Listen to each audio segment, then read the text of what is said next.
Buradan başlamak istiyorum. Evinizde ev bulunuyor mu şu an, kiralık ev? Maalesef bu ofis 40 yıllık bir ofis ve tarihinde ilk defa kiralık ev yok.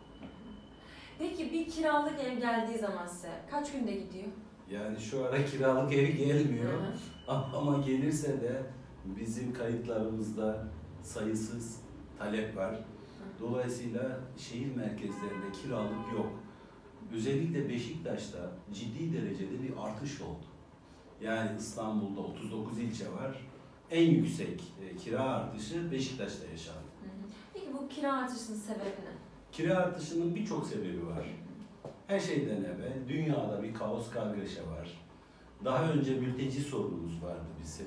Ciddi derecede Suriye'den, işte başka ülkelerden buraya mülteciler geldi. Daha sonra işte Rusya ve Ukrayna savaşı da bu işi bayağı bir etkiledi. Dolayısıyla inşaat maliyetlerinde de ciddi bir artış oldu. Küçük ölçekli firmalar inşaat yapamaz hale geldi. Büyük ölçekli firmaları da Arap dünyasından talep fazlalığıyla birlikte biliyorsunuz 250.000 dolardı. Daha sonra 400.000 dolara çıkardılar. Vatandaşlık 400.000 dolar için Arap dünyasında hiç önemli bir para değil. Dolayısıyla o da emsal teşkil etti. Yani bu arada arz ve talep arasındaki makas ciddi derecede açıldı. İnşaat maliyetleri ciddi derecede yükseldi. Şu ara arz yok, talep çok. Dolayısıyla önümüzde ciddi bir sıkıntı daha var. Önümüz düğün sezonu. Pandemi dolayısıyla insanlar düğün yapamadılar, beklediler. Tabii yeni evlenecek. Ayrıca atamalar var. Kamu kurum ve kuruluşlarında atamalar yapılacak. Dolayısıyla ciddi derecede bir talep olacak yine. Ayrıca burada en çok bizi üzen şey şu. Biliyorsunuz üniversiteyi kazanan çocuklarımız boynu bükük dolaşıyorlar, ev bulamıyorlar.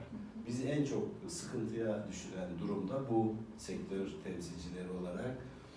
Çocuklar da evsiz kalacaklar. Dolayısıyla bu sıkıntı birazcık daha katlanacak.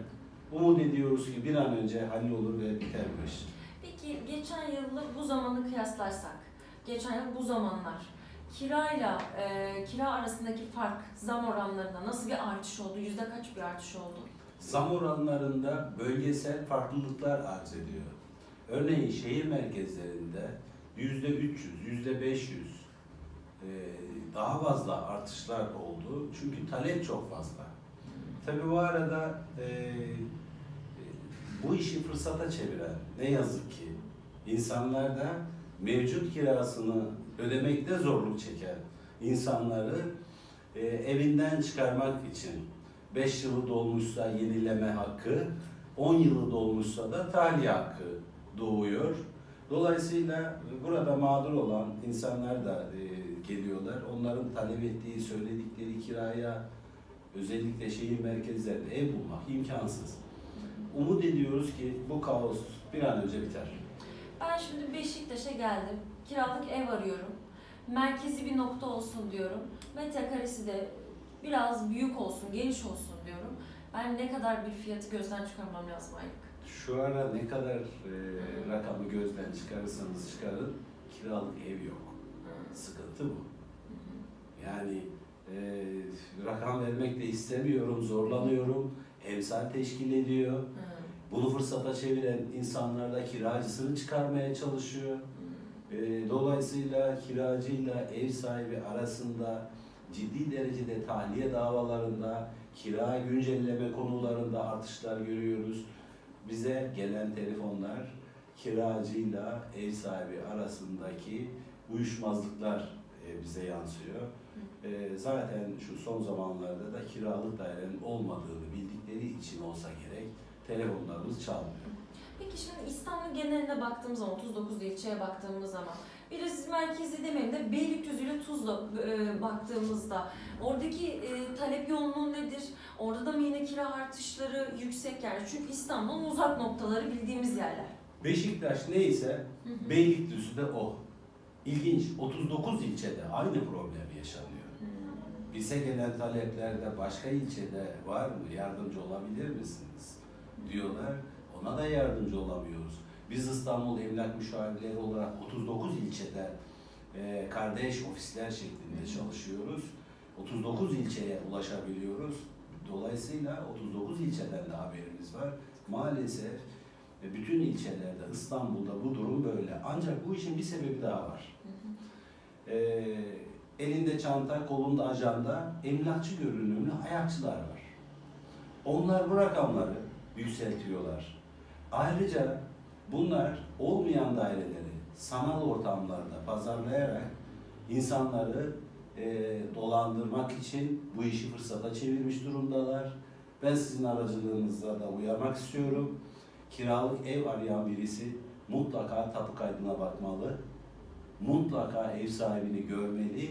Mutlaka o apartmandaki diğer komşularıyla da iletişime geçmeli. Bir arge yapmalı. Mağdur olan insanlar çok fazla. Özellikle şehir dışında insanlar çocuklarına uygun ev buldum diye hemen kapora gönderebiliyorlar. 6 aylık peşin göndereni biz, 1 yıllık peşin göndereni duyduk. Çok üzülüyoruz. Özellikle tabii bu işin de son noktası da şu, kesinlikle emlak müşavirlerinin bir kanunu olmalı. Yani emlakçı sattığı ve kiraladığı gayrimenkullerinde sorumlu olmalı. Son bir soru soracağım. Bu kira artışları böyle devam edecek, düşmesini bekliyor muyuz? Kira artışlarının böyle devam edip etmemesi bu dünyadaki siyasal çalkantıya bağlı bir şey, ekonomik buhrana bağlı bir şey. Ayrıca inşaat maliyetlerine bağlı bir şey. Yani bu gayrimenkuldeki artış domatesten, patatesten bağımsız değil. Nasıl diğer sektörler bu sorunları yaşıyorlarsa gayrimenkul dünyası için şunu söylerler hep. Piyasa öksürürse emlak yatağa düşer. En çok etkilenen emlaktır. Dolayısıyla benim en son olarak söylemek istediğim şey şu.